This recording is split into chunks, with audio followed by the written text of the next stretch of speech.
Hear ye, hear ye. You are listening to an old-timey podcast. I'm Kristin Caruso. And I'm Normie C. And guess what, Kristin? I was also in the Department of Defense's Signal group chat, but I got kicked out after I asked, future topic? And on this episode, I'll be talking about the Great Cobra Scare of 1953. Oh, wow. A date we all remember. It's... I have no idea what this is about. Snakes? Yes. Snakes? You did an episode on snakes? I don't like it. I've got a whole lot of disclaimers. It's going to be a rough ride for all of us. The Great Cobra Scare? I guess you could be talking about a car. Is there What? a Cobra car? What? I don't know anything about that. Or Cobra from G.I. Joe? I barely know about evil that. terrorist organization? Okay. Folks, if you enjoy what we're doing here, please consider supporting us on Patreon. Oh. What the? There's someone at the door, Kristin. Oh, Hang wow. on. I do appreciate that you had a doorbell sound effect. That was actually our doorbell. Oh, my mistake. It's weird because I have a sign on the door that says small, independent, sexy podcast recording in progress. And say just completely ignored it. Clearly, Oh, that's so rude of them. I'll be right back. I'm going to go get the door. Great. Okay. All right. Oh, hold music. People, this is a classy operation. Will he come back as Hubert Montgomery? I mean, will Hubert Montgomery come in here? That's what I mean. Definitely not that Norm's going to change into another outfit and pretend to be a whole nother man. You all are too sophisticated for that. As am I. Wow, Kristin, it's world-renowned expert and friend of the show, Dr. Hubert Montgomery. Oh my goodness. Norm, why don't you come in with Hubert Montgomery? Hello. Hello there. Oh, wow. What happened to Norman? Oh, hello, Kristin. You're looking stunning today. Oh, Your thank hooters you. are big and pleasant as usual. Wow. Mr. Montgomery, that's really inappropriate of you to say to me. Please call me Hubert. I must say, have you considered leaving your husband? Many times. You could have any man, Kristin. Yeah, it's true. Anyway, I thought I'd drop by to discuss a very serious problem. I don't think you had this accent the last time you were on the show. I'm a well-traveled man. I have many accents around the world. Okay, Ilaria Baldwin. You see, I was listening to your last episode, Kristin, and as I do every week, a day early and ad-free over on patreon.com/oldtimey podcast. And you had a special guest on the show. I believe his name was D.P., which stood for, if I recall, Daryl Pitts. Yes. Personally, I don't know him. But at one point during the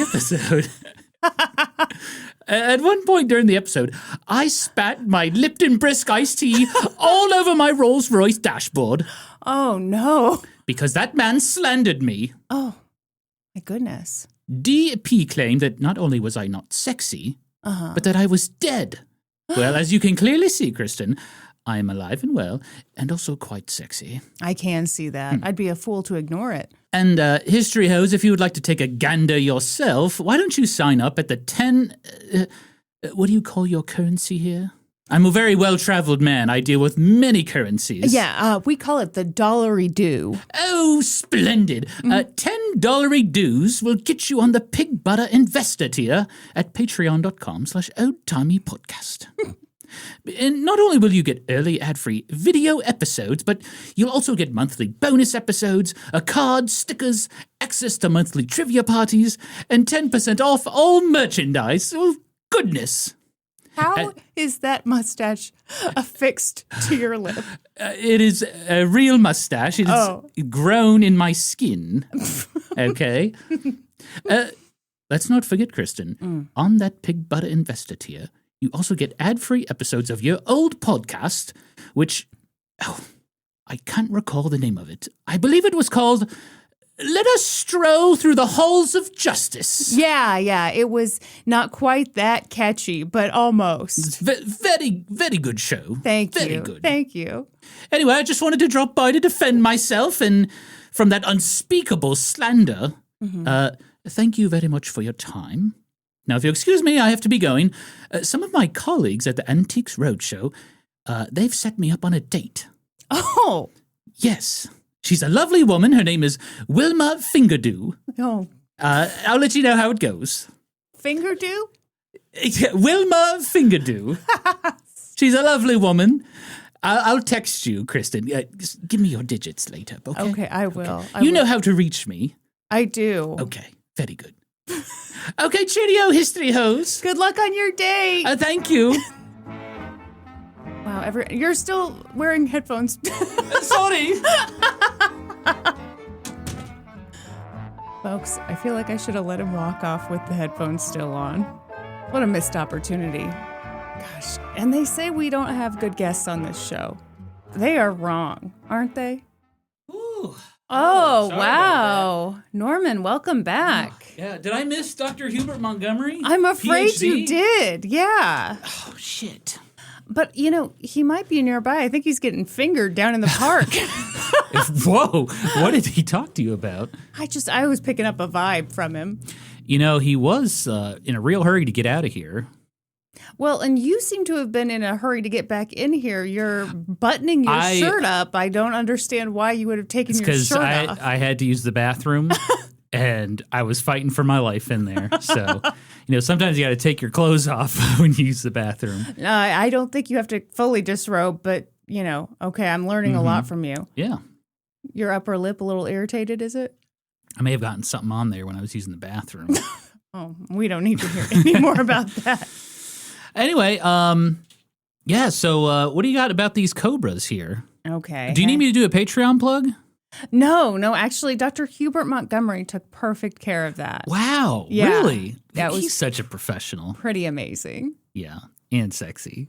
He's a real sexy guy. I can't believe he's single. He might not be for long. He was telling me about a lady he was going out with, Wilma Fingerdew. Uh-huh. I hope it works out for him. He's a great guy. Are you ready for me to get to my story? Yeah, let's do it. Okay, I will start this terrible tale with a no thank you to Today I Learned in our Discord for suggesting this case. I am saying no thank you as opposed to the proper thank you because I did do this story. Obviously, I'm about to tell it. But people who are only familiar with an old-timey podcast may not know this, but I have an intense fear of snakes. She does. Very, very big fear of snakes. I covered a snake case in my old podcast, and I had to do the weirdest disclaimer for that case because I refused to look at pictures of snakes. So I only looked at articles where they did not have pictures of snakes, which really limited me quite a bit. I bet. Now, how did you do this one? Okay, this one, I decided I could be brave. I was wrong, but I decided that, you know what, I can read articles that have pictures of snakes. Partly was I didn't really have any other choice, but I really thought I'd grown as a person. Yeah, but you haven't. No, because every night that I researched this, I had nightmares about snakes. And I'm freaking out just thinking about it now. This story scares the pants off of me. It makes me very angry. Do you know anything about this? No. This could be the scariest episode yet of an old-timey podcast. It's really not, but to me, it is. I mean, you've covered some real bad stuff. It's true. Like slavery. Yes. Slavery is far worse than this story I'm about to tell you here. Okay. But here we go. Picture it! 'Twas the summer of 1953 in Springfield, Missouri. Oh, local case. Uh-huh. Now, Springfield isn't exactly huge, but it isn't tiny either. It's the third most populous city in the great state of Missouri. Springfield, it's a hell of a town. The schoolyard's up and the shopping mall's down. Back in 1953, it was home to about 65,000 people. Fun fact, some call Springfield the buckle of the Bible Belt. Of course, by that same logic, those folks also call Branson, Missouri the big floppin' dong of the Bible Belt. Whoa. But enough about dongs. Let's talk about snakes. You ready? Yes. It was August 15th, 1953, about dinner time, and a man named Roland Parrish was outside doing some yard work when he spotted a snake. Okay, not too uncommon here in Missouri. We Terrifying. got little garden snakes. Oh my God! Okay, we've had some big black snakes in our yard. Yes. Yeah. Fucking cobras. No, they're not. They're not. They're not cobras. They're not poisonous. They're very friendly. No. I named one Mr. Scaly. Yeah. Wave to him. I was not amused. Anyhow, he was doing some yard work. Okay. When he spotted a snake. A 4.5 foot long snake. Ooh, it's a big boy. Roland was evidently a pretty tough dude because when he saw the snake, he didn't scream, run inside, or lose his shit, which is what I do when I see a snake. Yes. Instead, he just looked at it. It wasn't like any snake he'd ever seen before. So he approached it, armed with nothing more than a hoe. Got his hoe by his side. That's right. And when he did, the snake didn't skedaddle. Instead, it stayed put. It raised its head. Ooh. And then it spread its hood. Oh, so yeah, that's a cobra. Roland was terrified. Yeah, I'd haul ass. A cobra in Missouri? Yeah.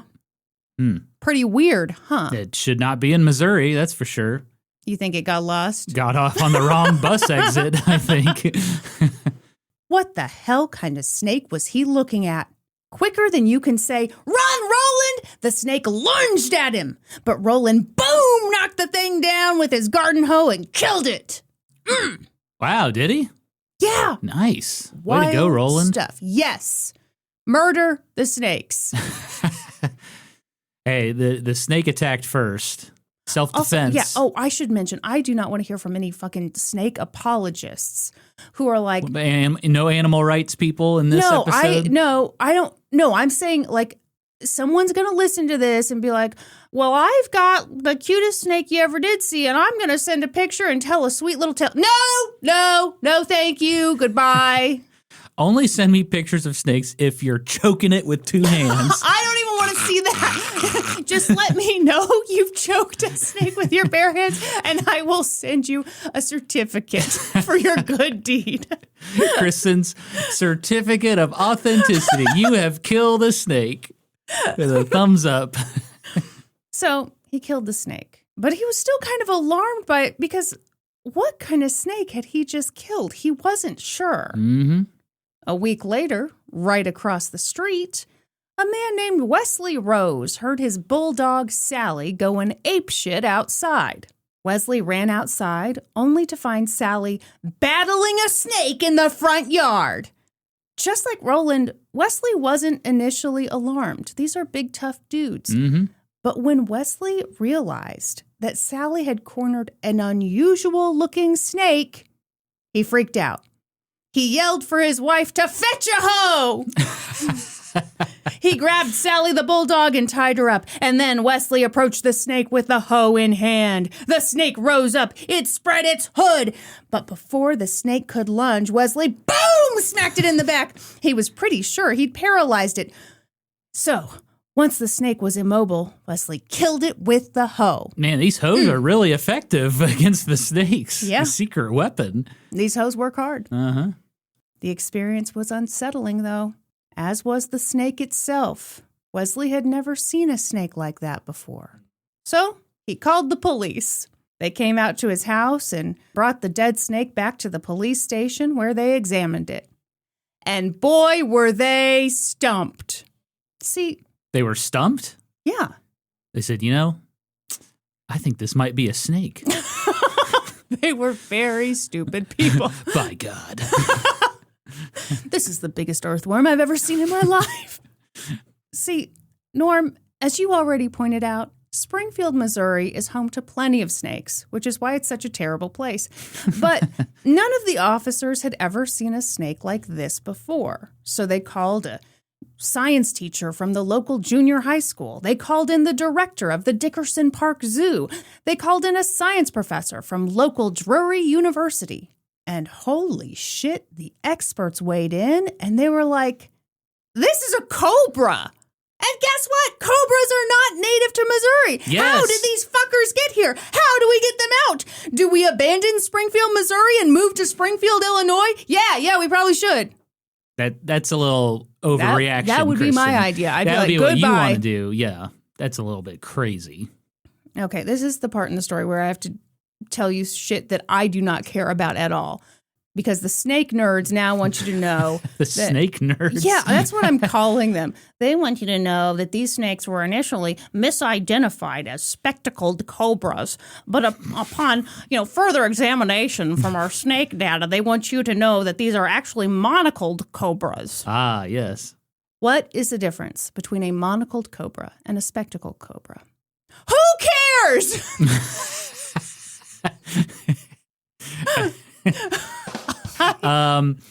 Well, so the spectacled cobras wear glasses and the monocled cobras wear a monocle. Yeah, so here's the thing. I'm guessing it means spectacles have a ring around each eye. Yeah. Monocle has a ring around one eye. Truthfully, I cannot tell you because the way to get that information would be to Google these fuckers and I would know for sure I'm seeing a picture of them then. The monocled one has a top hat. It's more classy. It's for your formal backyards. Monocled cobra. Oh, yeah. Oh. An above ground swimming pool. That's not good enough for me. A monocled cobra. Oh, I see. It's like the patterns on their skin, I think. Okay, cool. Good for them. It actually has nothing to do with wearing glasses or a top hat. That's a shame. The important thing is that cobras are deadly. Their venom can kill an adult human. And again, can't stress this enough, they are not native to Springfield, Missouri. So how the fuck did they get there? I'm sorry, I realize I'm cursing a lot. I'm a little high-strung. But yeah, 2 of them had ended up in Springfield, Missouri in August of 1953. But that's not to say that this was some big mystery, really. Because just a block away from Wesley's house and Roland's house sat Mowrer Animal Company. Oh. Mowrer Animal Company was owned by a guy named Reo Mowrer. He'd been in business for about 2 years, and he sold a wide variety of animals. Water moccasins, an orangutan, a crocodile, and get a load of this, cobras. Okay, I think Missouri is one of those states where you can just own any animal you want. That's insane. That should not be happening at all. Actually, that show about the chimp lady, she was in Missouri, wasn't she? Okay, well, I just remember we tried to watch it and we got too creeped out. We could not watch it. Yeah, it made me very uncomfortable watching an orangutan with a diaper. Uh-huh. It felt too, I don't know, it just made me feel weird. I couldn't watch that show. Yes. Now, Cobra in a diaper would be kind of cute. Probably not very effective either. No, he'd slither right out of it. So the police were like, okay, we can solve any crime by dinner time. And, look at this. We done it. So they went over to Reo Mowerer's shop and they were like, Reo, time to fess up, buddy. Did you lose some cobras? Mm-hmm. Did you? Tell us how many you lost. We promise we'll only be a little mad. But Reo was super innocent. He was like, what? Cobras in Springfield? Not on my watch. I mean, sure, yes, I do sell cobras, absolutely. But, and yeah, okay, those 2 cobras were found really close to my store. But that's just the weirdest coincidence I've ever heard in my whole fucking life. All my cobras are 100% accounted for. No missing cobras here. Toodaloo, my dudes. Do the cobras have ID badges? Norm, I would like to read to you a quote from a 1953 newspaper. This is what Reo told a reporter, and I am not making this up. I swear to God he said this. Okay. Quote, we haven't had a cobra loose in months. We have them on hand all the time, but we haven't had any get away. In months. So they've gotten out before? Norm, they haven't had them loose in months. Calm down. They fixed the glitch. It's got to be him, right? I mean, I think it seems pretty clear. Yeah. 8 days passed.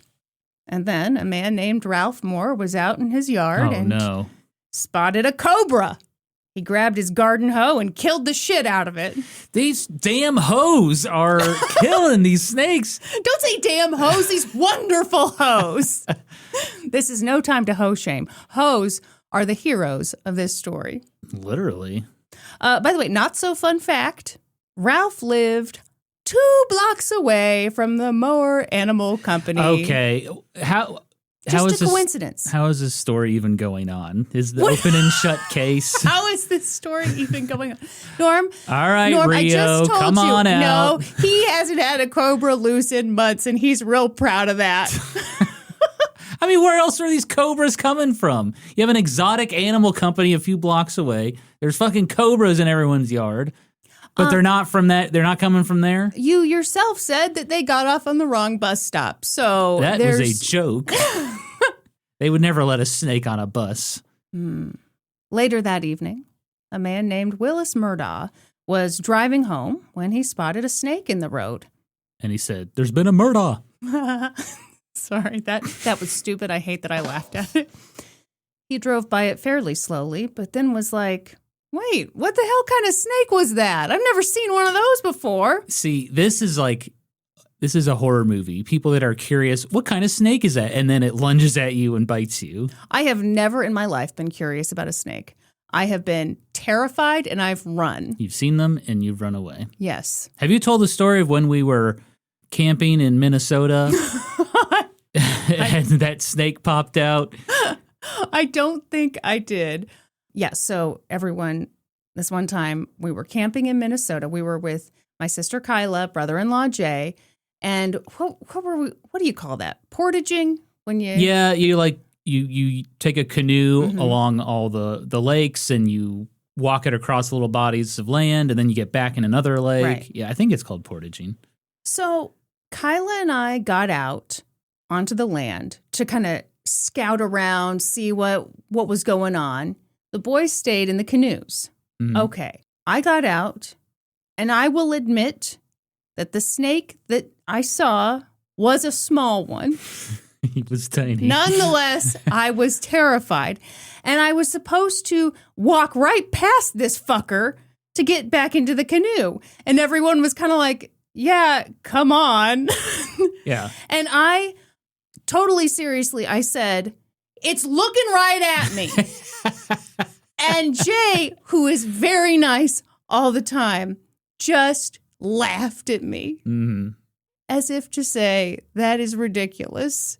Of course, it wasn't. And that snake turned out to be a python. No, it was the tiniest little python, tiny baby garter python. snake in the world. It was actually kind of cute. Deadly. It was looking at you, but it was a very friendly snake. Anyhow, I'm terrified. Once, a couple months ago, we spotted a snake in our backyard. I, of course, memorized the location. Every time I'm in the backyard, I look in that location for said snake. The other day, I was picking up sticks, and you can bet your ass that before I touched any stick, I looked at the end of it and looked at the other end of it to see if there was a head. And then you were asking me if people can buy landmines online. And I was like, Kristin, why would you want a landmine? No reason. You're just into them? Yeah. I feel like you want a landmine for the snake. Oh, I would love to blast their asses. Yeah, snake slithers over the landmine and just boom. And I'm like, oh no, what happened? Oh my goodness. We also lose like half of our kitchen and then snakes get in it blows a from hole the into the gaping side of hole our in our house. home. Yeah, it might turn out to be a really bad idea. I know your biggest fear, though. A snake in the basement. That is not my biggest fear. What's your biggest fear?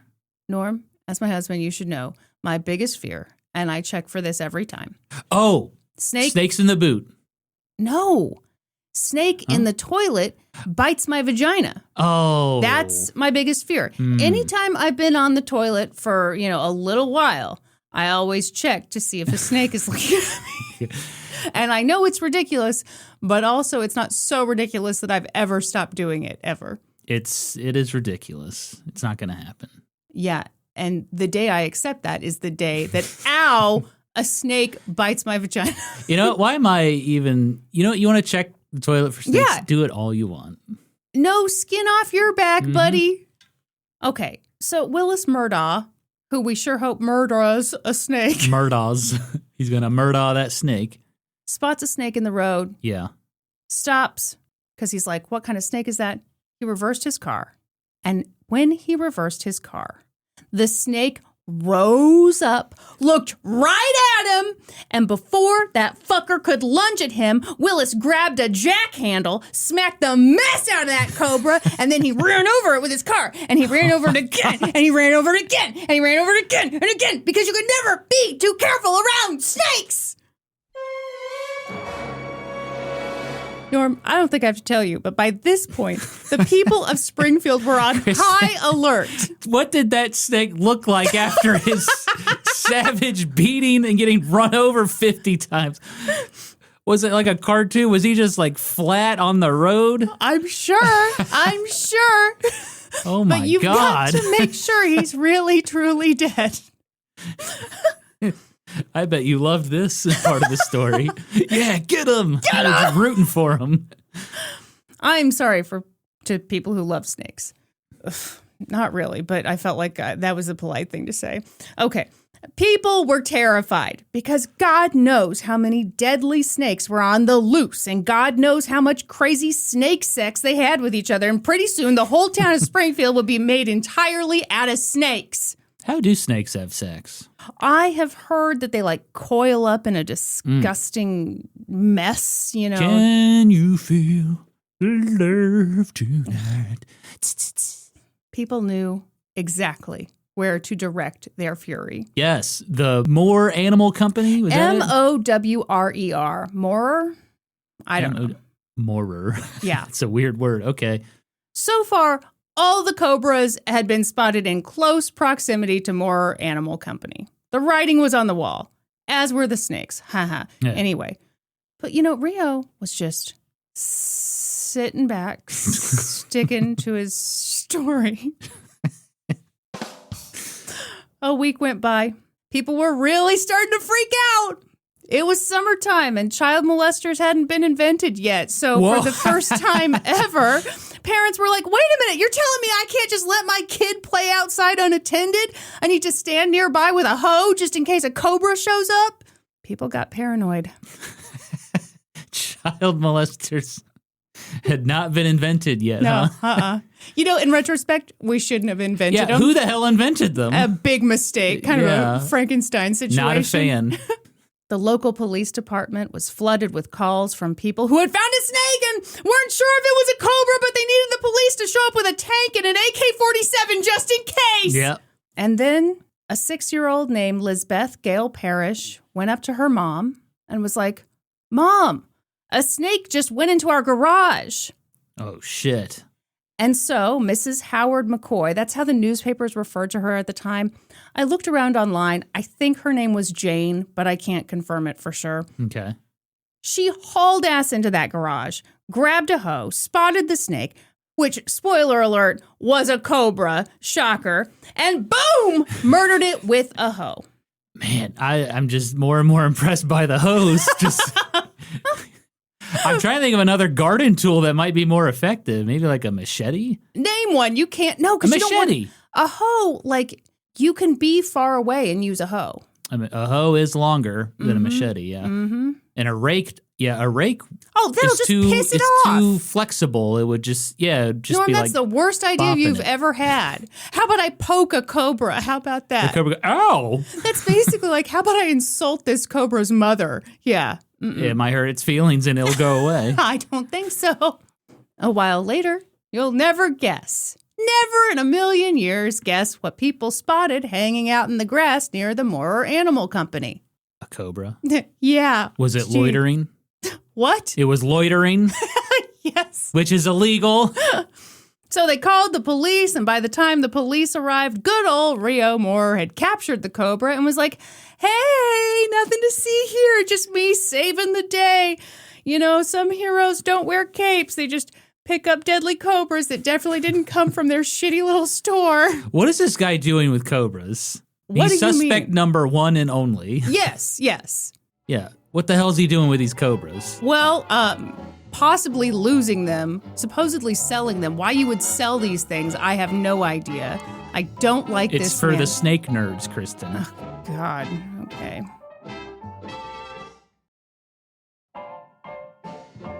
Later, on that very same day, shit went down at the Stockton residence. The Stockton family, you'll never believe it, lived across the street from the Mowrer Animal Company. So the mom was out in the yard, dad and kids were inside the house. And all of a sudden, the dad and kids hear the mom freaking out. So the kids ran outside, and little Glenn Stockton, who was 6 years old at the time, later said that he and his sister came running toward the garden, and they saw something coming through the grass toward them. Oh my God, I've got goosebumps.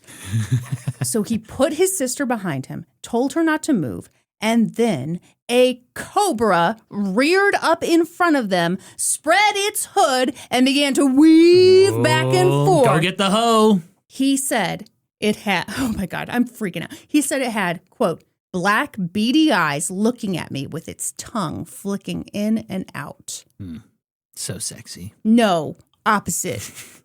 All of a sudden, Glenn's dad, L.H. Stockton, came running out the back door of the house, holeless. So he grabbed a rock and he, boom, threw it down on the cobra. But the cobra was a huge asshole about it. And he was like, that didn't hurt at all. I'm 4 feet long, but you didn't even hit me. What kind of name is LH anyways? What? And then This snake is sassy. that cobra slithered into an opening in the foundation of the Stockton home. Oh, shit. That's bad. L.H. Stockton was freaking out, and also his feelings had been hurt because that snake was such a dick. So L.H. called the police, and the police showed up, and Police Chief Frank Pike was like, stand back, everyone, and he put his hand through the hole in the foundation, and he pulled back a snake skin. Oh, it's in there. Why would you? Oh, my God. And then he's like, okay, I'm going to need backup. So a bunch of officers showed up.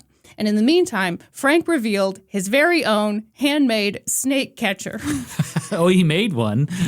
It was just a 10-foot pole with like a noose at the end of it. Okay, well, I mean, that's like an animal catcher thing too. But Sure, okay. Okay, sure. So Frank got to work trying to, strangle a cobra with his handmade snake catcher. It's better with his bare hands. Oh, my God.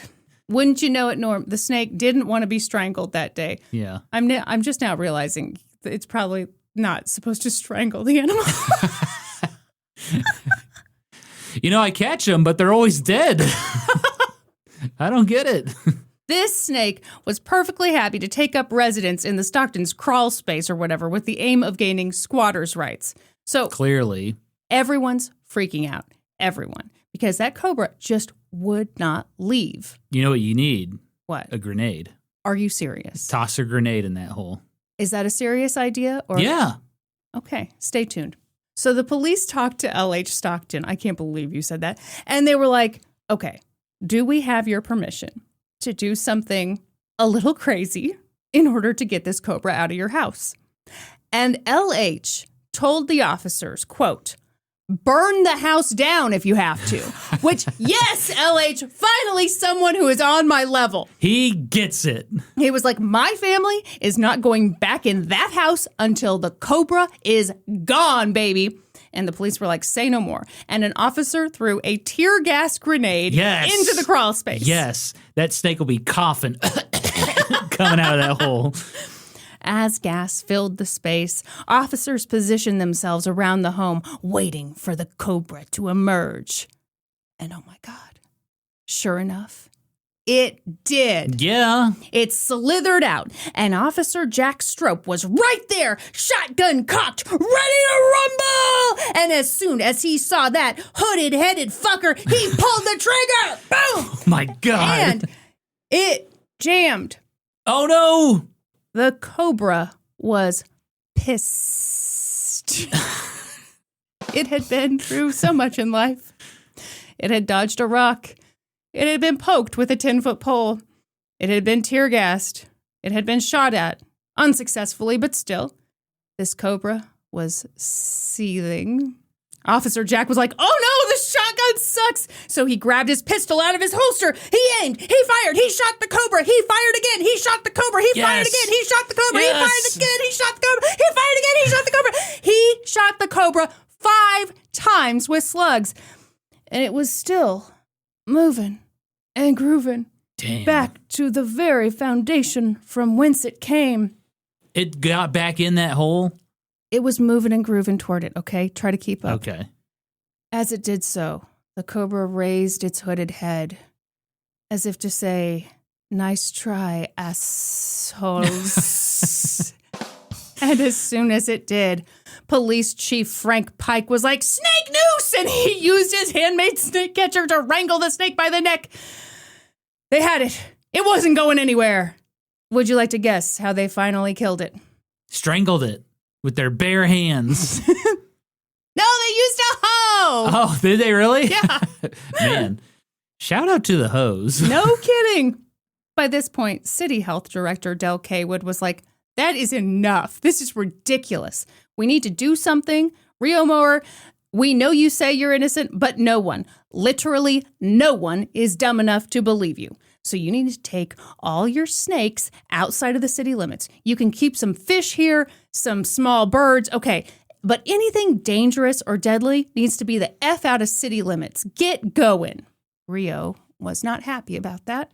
And he whined about how unfair it was. Because he definitely, those weren't his cobras that were all over his store and the nearby land. Then whose were they, Reo? How should he know? He was perfectly innocent. But, he had no choice. He did what he was told. Meanwhile, firefighters and police officers burned off the grass in all the lots that surrounded the store. They didn't want to leave patches of grass for the cobras to hide in. Hell yeah. But those snakes were sneaky because a while later, a guy named H.K. Patton was driving down East Chestwood Expressway when he saw a snake. And of course, by that point, the people of Springfield were not taking any chances. All snakes were cobras until proven otherwise in a court of law. So he ran his car over the thing, and when he backed up to make sure he'd killed it, the snake, which was, of course, a cobra, rose up, spread its hood, and bam, lunged at his vehicle. Holy crap! Then the cobra boot, scoot, and boogied all the way to under a truck at the Twilight Inn. So soon, all the people at the Twilight Inn came running out. They didn't need an explanation. Another cobra was on the loose, and it was mad. So they ran over, tried to trap it. Police showed up, and this time, they crushed the cobra's head with a rock. Oh, wait, that cobra got run over, but it ran to the Twilight Inn? I think it slithered. Damn. Some of these stories, what a badass. Do I really believe that one snake was shot 5 times and didn't walk with a limp? Come on. I believe it. All right. So they crushed this cobra's head with a rock. Everyone stood around, amazed. It had huge fangs. And then, when it was good and dead, they pressed on the venom sac and liquid spurted out. And everyone was like, ew! Why are they doing that? Because just for they're fun? Hicks. We're welcome to Missouri, Norm. We're all hillbillies here, deep down, even those of us who try to deny it. So deep down, you love snakes. No, but if there's a sack full of something and someone's pressing down on it, I am going to watch. You're going to watch? That's why you like Dr. Pimple Popper? Yeah, I don't need the stories. Just give me the goods. Give me the poppin', baby. I don't want to hear about, it's been so hard for me with this thing. No, just start popping. Yeah. When are we popping this thing? I don't need to hear your backstory. Boo fucking who. Let's pop this fucker. Norm, it was pandemonium. The health director was like, it's only a matter of time before someone gets bit by one of these cobras, and we're not equipped to deal with that kind of bite because we've never had to be. So they reached out to Florida and got a shipment of anti-venom so that the city of Springfield would be ready when someone inevitably got bitten by a cobra. They need to form the Springfield Snake Patrol and wear little patches with a guy holding up a hoe. Norm, tell me more. How do you solve this problem? I just told you, the Springfield Snake Patrol. And they just roam the entire city looking for cobras? Mm-hmm. Interesting. Okay. So as soon as they got this shipment of antivenom, the local newspaper, the Springfield Leader and Press, ran a story announcing that the antivenom would be free for anyone who needed it 24/7. Great. Sounds like socialism, though. Yeah, I don't like it. I think people should die. If you get sick, that seems like it's your fault. Then, on October 1st, a guy named Dan Funkhauser was at his plumbing and heating shop. Sorry. When his the last name Funkhauser is very It's a funny. wonderful name. It is great. When his hunting dogs, who were out back, started going nuts, he looked out the window and saw his dogs had cornered a huge snake.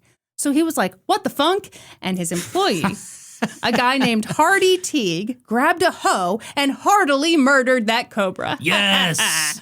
The hoe strikes again. Then they put the carcass in an old lard can and brought it down to police headquarters. Look what we did. Aren't we great? Bucket of Crisco? Probably, Yeah. right?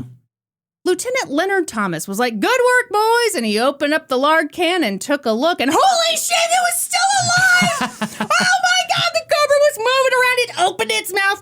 And then Police Chief Frank Pike was like, I'll get my snake pole. And he nabbed it. He choked the mess out of that snake.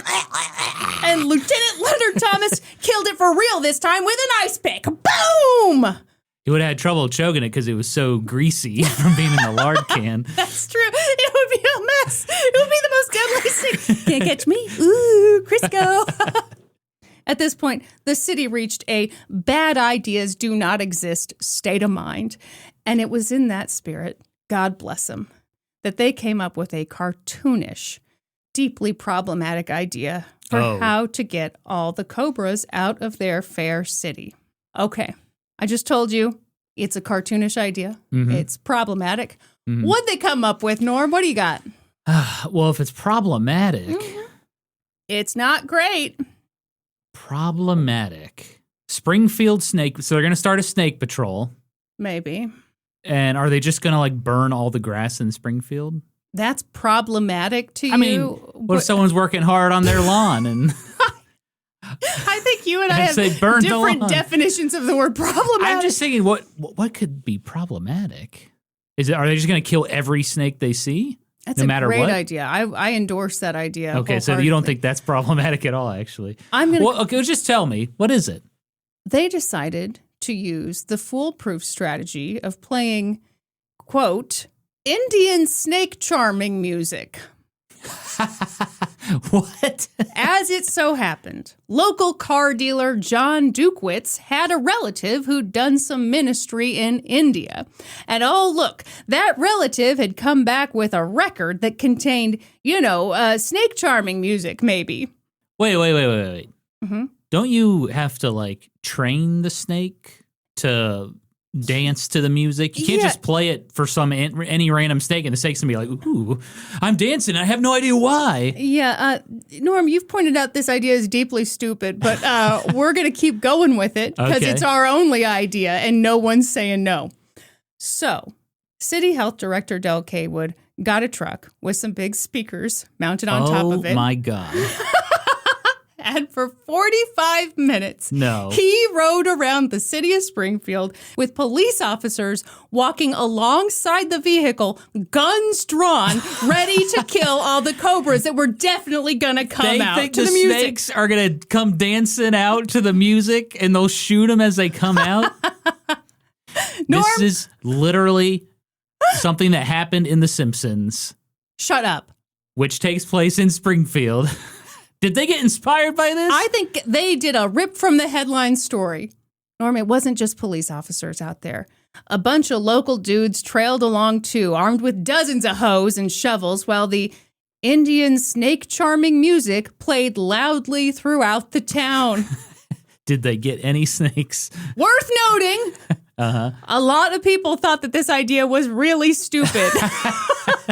This wasn't like one of those stories where it's like, it's 1953, we're all in agreement that this is a great idea. No, people thought it was dumb for several reasons, but most notably because snakes can't hear, or at least they can kind of hear, but they mostly just feel vibrations. Right. Okay. So in the Simpsons episode, That's what they do. They play deep bass music and they put it into the ground and it shakes. And so all the snakes came toward it. Okay. Well, people made fun of this idea.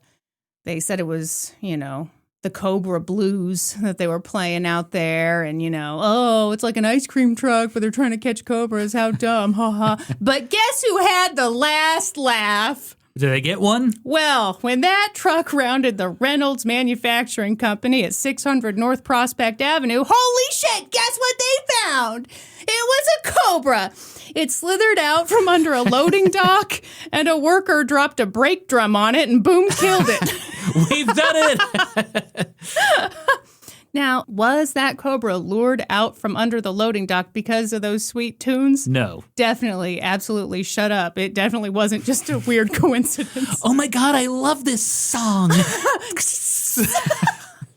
This story got so wild that it grew into something much bigger than a local news story.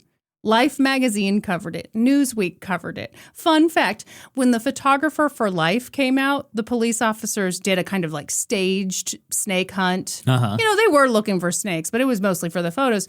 And, all they found was a lousy turtle. Ugh. Damn turtle. We don't care about you, turtles. Local bars offered up Cobra cocktails. Oh, this is fun. A local car dealer made a sign that read, "No cobras, but bargains in clean used cars." It's not very catchy, but all right. A tavern owner on Walnut Street painted a snake on the window, and they painted the words, "Headquarters for Cobra Snake Bite Remedies." It was funny till someone died there. Did someone die there? Yeah, they thought they were getting anti-venom, and they just died because they were given a vodka shot. I'm just kidding. No one... Kristin. Sorry. Shoe stores reported an uptick in the sale of sturdy shoes. Children's shoes sold like never before. Previously, people let their kids go around barefoot, but not anymore. So these cobras are stimulating the economy. Yes. We should be thankful, actually, for the cobras. Yeah. These are job creators, okay? Right. Word got out that cobras enjoy sweet milk, apparently, and so people set milk out in the summer heat. Oh, gross. Hoping to lure some cobras, and, it not only didn't work, it was absolutely disgusting. The smell. Oh, God. For a while, the city of Springfield changed its seal. It normally had a serpent on it, but they changed it to a cobra. Yeah, you got to. And then, on October 25th, someone found what proved to be the 11th and final cobra of the Great Cobra Scare. They discovered it. You're not going to believe this. By the fucking animal company? Yeah. Yeah. So they took the snake to the Dickerson Park Zoo. And by that point, the story was so big that 5,000 people came out to see that cobra. It died after just 2 months. And boy, am I sad to tell you that. Kristin, have a heart. I can't. If you're wondering how people felt about Reo Mowrer at this point, the answer was, still mad. Even though he had moved all his creepy crawlers outside the city limits, someone discovered that he'd, lost some rattlesnakes. Whoops. This dude's just introducing all sorts of damn animals into Springfield. Technically, rattlesnakes, you find them in Missouri, I guess. I don't know. But he's certainly not caging these animals up very well. No, well, and like rattlesnakes aren't living in the city. They're out in the woods or something. They're not renting a duplex. They're small town girls. That's right. Now, if you're wondering how Reo Mowrer felt, the answer was, still a victim.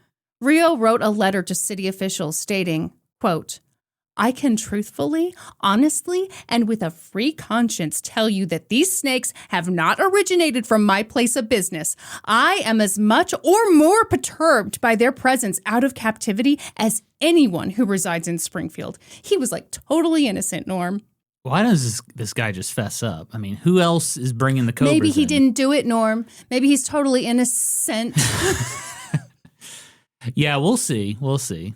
Nut job pet owners from around the country supported Reo by sending telegrams to city officials protesting his persecution. Like the Tiger King. This guy is the Joe OG. Exotic? Yes. I swear to you, he is the OG Tiger King. Wow. They were like, Your town is home to rattlesnakes and copperheads. Rattlesnakes and copperheads are way more aggressive than cobras, so just calm down about the cobras. They're the sweetest, deadly snakes you ever did see. In fact, they love to be stroked. Signed, a cobra, probably. I don't know. I can't believe anyone defended this man. So by this point, local district attorney Douglas Green had a decision to make. And he evidently decided that he might not have enough to make a rock-solid case against Reo, but he could sure as shit put some pressure on him. Mm-hmm. And so, yada, yada, yada, Reo Mowrer packed up his shit and moved his ass to Florida.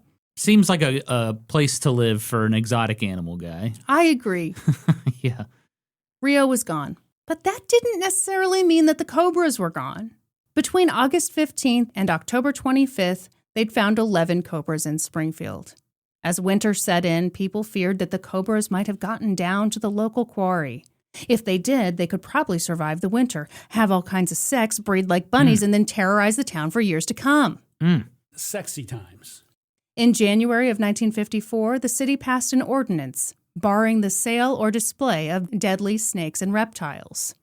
So that ought to do it. That'll keep them out. Oh, hey, fellas, it's illegal here. But winter came and went, and the cobras didn't come back. Phew. Nobody found any cobra eggs either, which either meant that the cobras didn't find one another sexually attractive, or hopefully the snakes were all dudes or all ladies. Either one was fine, but definitely not a mix. God help us all. Gay snakes? Sure. Yeah. Absolutely. We welcome the gay snakes. I mean, if we have to have them. As time passed and no more cobras turned up, people started to relax. They started to laugh about the situation. I have a feeling the snakes are coming back. People sold commemorative cobra plates. Uh-huh. Little souvenirs. Are the snakes coming back? Years passed. Decades passed. Even though everyone was sure that Reo Mowrer was responsible for the Great Cobra Scare of 1953, they'd never gotten what they really wanted. A confession. Well, they killed all the witnesses. What? The snakes. They're all dead. They killed them with hose. So, in 1973, 20 years after the Great Cobra Scare, reporter Mike O'Brien of the Springfield Leader and Press discovered that Reo Mowrer had moved back to his hometown in Unionville, Missouri. Unionville is a small town, so if Springfield is the buckle of the Bible Belt, Unionville is the eyebrow. So the eyebrow? Yeah, you understand where an eyebrow is in relation to a belt. It's further north, okay? Okay. Branson is the dong of the Bible Belt. Springfield's the buckle. Unionville's the eyebrow. I can't make it more clear than this. The eyebrow Norm. is north of Springfield. Yes. Got it. Okay.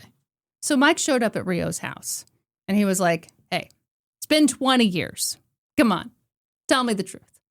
Did the cobras come from your store? Did they come from your store? You can tell me. Come on. Come on, man. I won't tell anyone, except for anyone who reads the local newspaper. Reo paused. He got kind of quiet.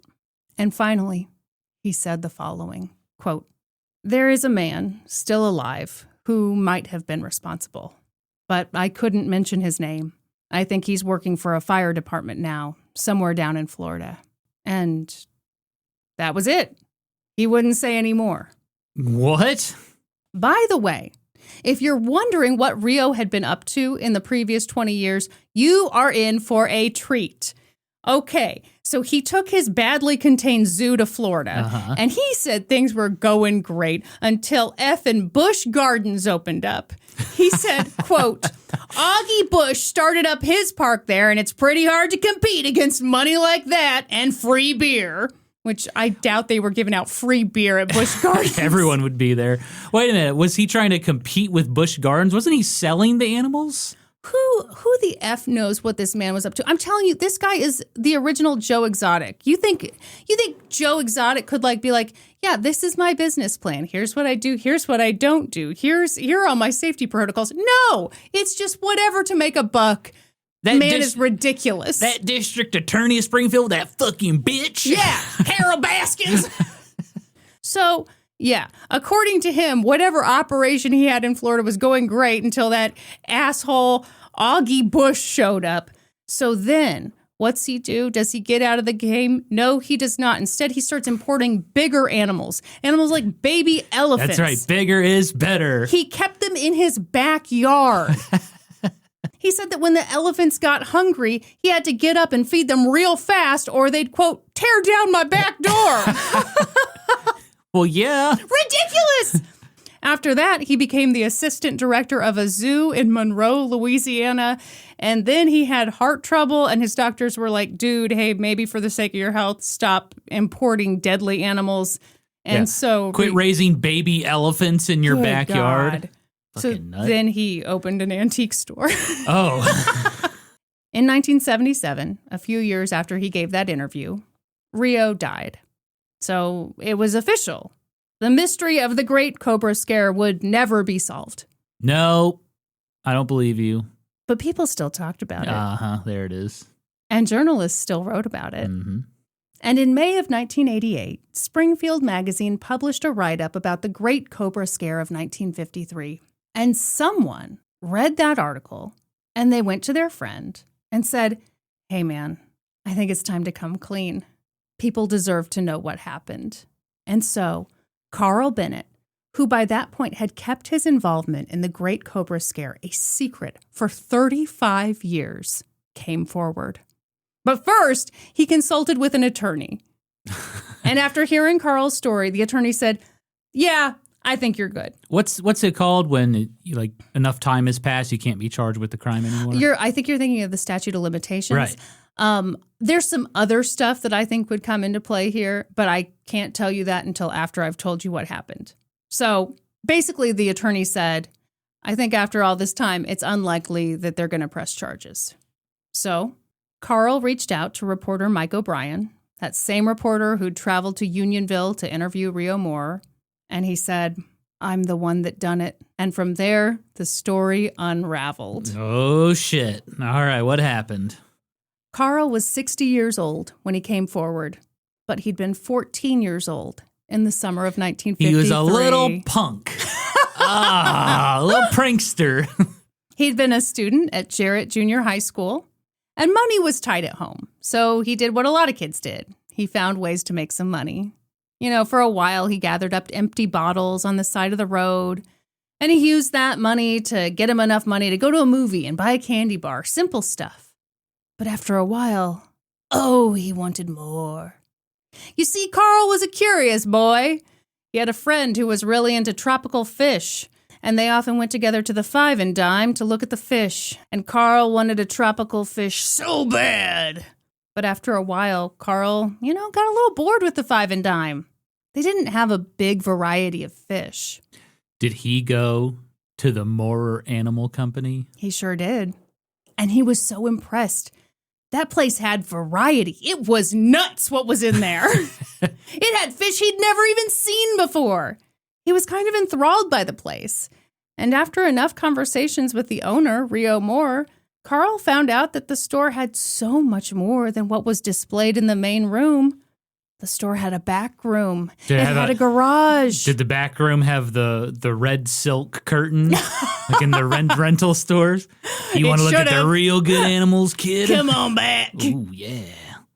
He found out that Reo kept a 20-foot python in a bathtub. Cool! Ooh.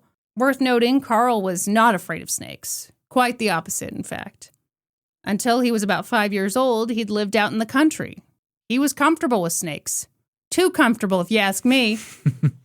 And even when his family moved into town, they weren't in town. They were on the edge of town, near fields and swamps, where snakes slithered around constantly. So pretty soon, Carl and Reo worked out a business deal. Carl would go out and catch snakes, and he'd bring them to Reo for store credit. For Carl, that was everything. He wanted an exotic fish so bad. So he was just going out catching snakes and saving up for a fish? Saving up store credit to buy a fish. He even gathered a bunch of buddies and they went on these snake finding missions. They pedaled their bicycles all over the place looking for snakes. This is terrifying, disgusting. I hate it. What a wild thing. Oh my gosh. At one point they found dozens of ring-necked snakes. I don't even know what that means. I can barely say it. They were so cool, apparently. Some of the kids at school wanted to buy them. They sold the snakes for $0.25 apiece, and Carl felt like he was the richest dude on earth. One glorious day, Norman, he made $5 that day. Adjusted for inflation, that was $60. That was really saying something because at the time his dad was driving a truck making $10 or $15 a day. And here he was, a kid, and he's out hustling, Dad. Not out hustling, but I mean, that's pretty impressive. See him strolling through the living room, counting his quarters. Dad's like, where the hell did you get that money? Don't talk back to me, Dad. I'm richer than you are. Yeah, go clean yourself up. Flips him a quarter.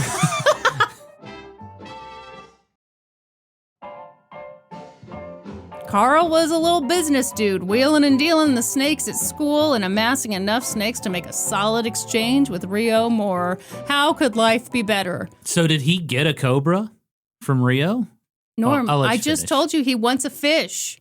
I've been so clear. He wants a fish. I feel like he's kind of getting into snakes a lot here. And he's gonna be like, what's the coolest freaking snake you have? And Rio's like, check this out. Opens a drawer and a cobra pops out. Okay. And he gets the cobra. How does that explain how they got all over the place? I guess it doesn't. Yeah, I guess it doesn't. Finally, in August of 1953, Carl did it. He'd earned enough snake credit at the store to get that rare tropical fish he'd had his eye on. Oh my God, he did it. He made the exchange. He was so proud. He took that fish home. Finally, his hard work had paid off. Oh, he was thrilled. He had it all worked out in his head. He was going to breed that fish with the other fish. And oh boy, he'd be a business cat then, selling off tropical fish right and left. Man, you remember that feeling as a kid of saving up your money and you finally get that thing you wanted? Yeah. It's a great feeling. But Norm, that night, the first night he had that fish, it died. What? Unbelievable. Carl was shocked and frankly kind of pissed off. Did he slap it on the counter at the animal company? He's like, I want a refund, buddy. Yeah, so he went right back to Mowrer Animal Company, dead fish in tow, ready to give them a piece of his mind. Unfortunately, Reo wasn't at the store that day. Did he release the cobras as revenge? Instead, Carl encountered one of Reo's employees. And even more unfortunately, that dude was rude to him. He did it as revenge. Carl explained the situation, that he traded in all these snakes for this one fish and it had died immediately. And the guy behind the counter was like, that's tough, kid. Get lost. And that made Carl mad. Holy shit. What a sneaky little devil. What choice did he have? He left the store fishless, but he couldn't let it go. He wanted to get even. And so Carl went around to the back of the store. See, Reo had a habit of keeping some of the new inventory out back, and Carl had gone back out there in the past just to see what was there. And this time he saw a wooden crate full of snakes. He'd been back there enough to know that the snakes always came in crates that looked just like the one he was staring at. For the record, Carl wants everyone to know that he did not know that the crate was full of cobras. He said that when he'd been at the store a few days earlier, he'd seen Reo with some indigo snakes. Carl says he figured that the crate was full of more indigo snakes. And ideally, he would have gotten back the snakes he'd traded in for the fish, but Carl figured that the indigo snakes were worth about the same amount of money as the ones he'd traded in, so he went up to that wooden crate, which had trapdoors on either side of it. He pressed a latch to open it. He looked inside. They looked like indigo snakes. Yeah, until they flare their little necks out. The one thing he did not do was reach in and pick up one of those snakes. He says that would have been his usual MO, pick up the snake, have a look at it, but for whatever reason, he didn't that day. He knew it was a cobra, right? That's what I think. Yeah. But I also think he's 14, and this man is keeping these things out back where anyone can come get them. This is on the owner of the store, in my opinion. But yeah, I absolutely believe this kid knew what he was looking at. Yeah, well, and you can tell what snake is venomous and which is not by the shape of their head. So he probably saw the shape of the head and was like, oh, this is a deadly snake. And so I'm not touching this thing. Looking back, he said, I don't know why I didn't mess with them. It sure wasn't because I knew they were cobras. If I'd known what they were in the first place, or if one had raised up out of that box and made a hood, I would have slammed down that lid tight. I had no idea. And so, since he had no idea that they were cobras, he left the trapdoor open, and he got on his bike, and he rode away. He said that it wasn't until all those reports came out about cobras showing up around the Mowrer Animal Company that he realized what he'd done. He said he panicked. He was scared to death. Those cobras were all anyone in Springfield could talk about. He was terrified that someone would be bitten by one of the cobras. And he was also terrified that he'd be found out and sent to jail. But he was never found out. No, I mean, how do you even... You could never trace it to him. Unless they dusted that cage for fingerprints or something. I think you could. How would you catch him? Unless he confessed.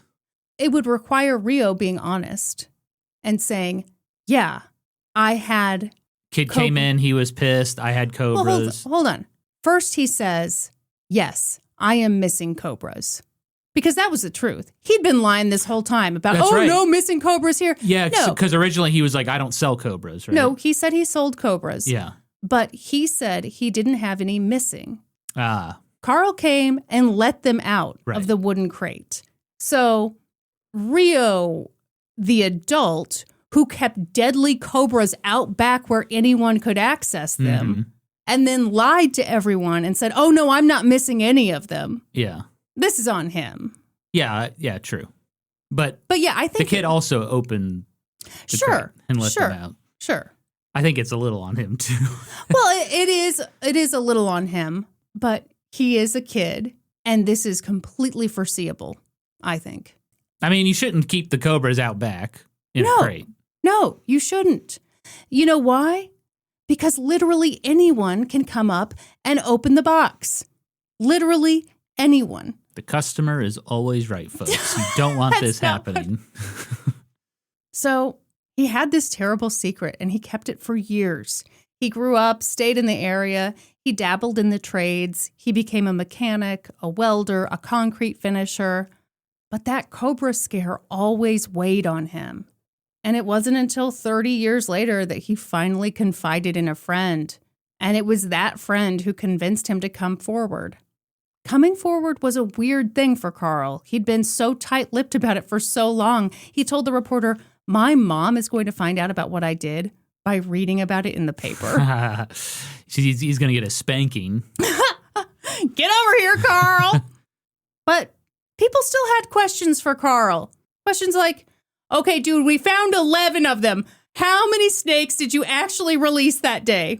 Carl didn't have an exact figure. Yeah, how would you know?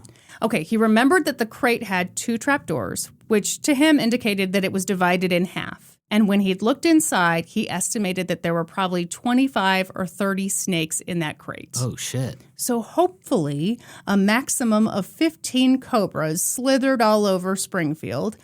11 were captured and talked about publicly. But hopefully, Reo silently captured the rest. Yeah, or just random residents killed him and just never reported it. Maybe, but there were reports of Reo as he's saying, oh no, I haven't had any cobras loose. He's also running all around the place. He's running around the town. Clearly looking for snakes. With a hoe. Yeah, clearly. After the story was published, Carl was relieved by the reaction. He was afraid that people were going to hate him. But people seemed to just get a laugh out of it. Well, luckily no one was hurt. Exactly. Yeah. If someone had been seriously injured or died, there would have been a problem. Carl passed away in 2009, hopefully with a clear conscience. Mm-hmm. You feel like I'm being too nice to this guy. No, not at all. I think this is 100% on the business owner. Well, But 90% on the business let's owner. go 90-10. Okay. Or maybe 80-20. My percentage might be a little different than yours. These days, the story is a celebrated, quirky part of Springfield history. But one thing that everyone wishes that they could figure out is, whatever happened to all those dead cobras? People wonder what happened to the dead cobras? Yeah, because we know that they were saved. At least some of them were. So 2 were taxidermied and stuffed, One was displayed at City Hall for a while, but for some reason it got a lot of wear and tear, and now it's nowhere to be found. People petting the snake? I don't know what they were doing to that snake. Ooh. But now we can't find either of them. It's believed that a science teacher at Jarrett Junior High School, Herbert Condrey, preserved at least 6 of the cobras in jars of isopropanol. I think that's how you say it. Isopropyl alcohol? Yeah. Mm-hmm. One of them was given to Central High School, but it disappeared. Damn. There were rumors that the Dickerson Park Zoo might have one. If that's true, she's gone. Maybe Jarrett Junior High School. If that's true, she's gone. Maybe the Springfield Art Museum. If that's true, she's also gone. Damn, where are all these snakes going? At one point, someone came forward and they were like, I know where the jars of cobras are. They are tucked into the attic of Herbert Condrey's former home. So this was a huge thing. The new homeowner was like, oh my God, dead snakes in my attic? Hell no, let's take a look. So they were up for it. A reporter, a photographer, and a next door neighbor all went up into that attic, ready to find him. Where are the snakes? And they found... Nothing. Yep. So the location of the cobras is a mystery. A mystery for all but one of those 11 cobras. And that's because in 1980, a former sheriff donated his cobra in a jar to Drury University. And it remains on display at Drury University in Springfield. No one's sure which of the 11 cobras this one is in the jar. Uh-huh. Was it the one that was shot 5 times? Was it the one that was run over by a car 11 billion times? That was flattened like a pancake? One thing is sure, it has a bullet wound below its hood. And if it could speak, it would probably say...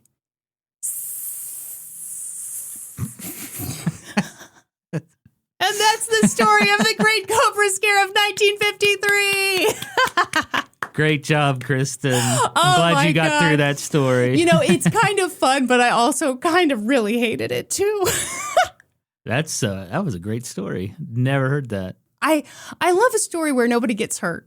Yeah, it's fun, old-timey, Stupid as hell. stupid, blaring music. Oh my gosh. They should have blared Linkin Park. I cannot take this anymore. And the snakes are like, yeah, finally someone dude. gets me. It's me. Can you look at the snake at Drury University? Yeah, I think so. I think they've got it on display in some lobby somewhere. I can't remember. So, plaque alert? Yes, a plaque alert. It's kind of cool. So the local high school, they did a musical about this a couple years ago. I love the lore around it. Like, it Yeah. becomes legendary in the town, and, like, the town celebrates it. I think that's cool. Yeah, and there's a local brewery. They did, they have, like, some kind of sour ale that they named the Cobra Scare or something like that. It's kind of cool. They embrace it now. That's cool. We should go to Springfield. Check it out. Springfield. It's a hell of a town. Schoolyard's up. The shopping mall's down. It's a good song. Wow, what an exciting episode, Kristin. I was really grossed out by it. Not only did you talk about your greatest fear, snakes, we also had Dr. Hubert Montgomery make a surprise appearance. I'm just so disappointed that you couldn't be in the same room with him at the same time. Yet again. Well, you know, when you got to use the bathroom, you got to use the bathroom. How are you doing, by the way? Honestly, I was so excited. It just, my bowels released when I answered the door. And I was like, she's upstairs. I got to go. How embarrassing for you, Norman. I'm sorry to hear that. Thank you all for listening, by the way. Yeah. We're coming up on the 1-year anniversary of us starting this podcast, and it's kind of exciting. We dropped the episode with my dad on it. Ah, yes. My God, y'all loved being DP'd, you bunch of hoes. Well, we don't call them history hoes for nothing. I'll tell you that. No, it was very sweet to see all the nice comments about people enjoying my dad. That was a weird thing to say. Oh, God. I did want to read one comment from Patreon. Hold, please, while I grab my phone. Okay. You know, I could have had this pulled up. Did I? No, I did not. Hey, then, we do a lot of improv on this show. Oh, yeah. I'm improving this whole script, Uh-oh. making it up, whole cloth. Okay, I have to share this comment. It's on Patreon, on the episode we dropped with my dad, only because when I watched the video version, I kept noticing myself doing this, and I kept waiting for other people to comment because I thought it was so obvious and so weird that I was doing it. What were you doing? Oh, before I read you this comment, did you notice anything about me in that video? Were you side-eyeing me a lot? I remember we were glancing at each other a lot during that recording. True. The name of this person is Most Beautiful Woman in Elizabeth City. Oh.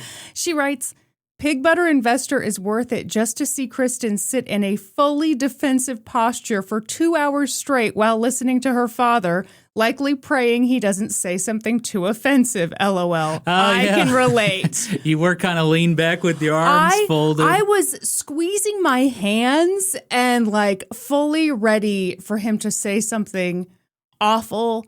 And like his whole story where he was duping us the whole time, I was like, what the fuck is happening in this story? The sequence is just, and this happens, and this happens, and this happens. I was waiting for someone to get murdered. And then, anyway, if you haven't listened to that episode and you're needing a charming old white guy in your life, go listen to that episode, won't you? Yeah, you trying to get DP'd this weekend? Pull it up. It won't even hurt. But yeah, thank you. Thank you to everyone for supporting this kind of still new, sexy, independent podcast. Thank you very much. Well, Kristin, should we wrap it up? Let's wrap it up.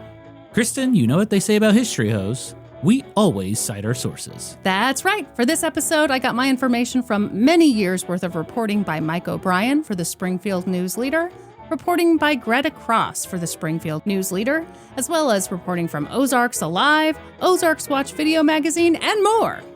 That's all for this episode. Thank you for listening to an old-timey podcast. Please give us a 5-star review wherever you listen to podcasts. And while you're at it, subscribe. Support us on Patreon at patreon.com/oldtimeypodcast. Join the Reddit community, r/oldtimeypodcast. Follow us on Facebook and YouTube and Instagram at Old Timey Podcast. And you can also follow us individually on Instagram. I'm at Kristin Pitts Caruso, and he's at Gaming Historian.